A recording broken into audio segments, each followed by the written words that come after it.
Hello there everyone, welcome back to our channel again. In today's video, you're going to see how to turn off location on Twitter.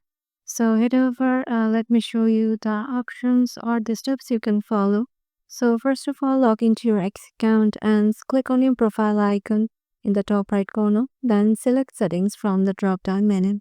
And in the left hand menu, click on security and privacy and scroll down to the tweet location and uncheck the box labeled add a location to my tweets and go to privacy and safety and then select precise location under location. Then toggle off the checkbox for precise location and ensure you save your changes after disabling your location features. If you wish to remove any existing location data from your past tweets, follow the instructions in the X Help Center. So yeah, this is how you can just turn off your location on Twitter. Hope this video will help you out and we'll see you in the next video.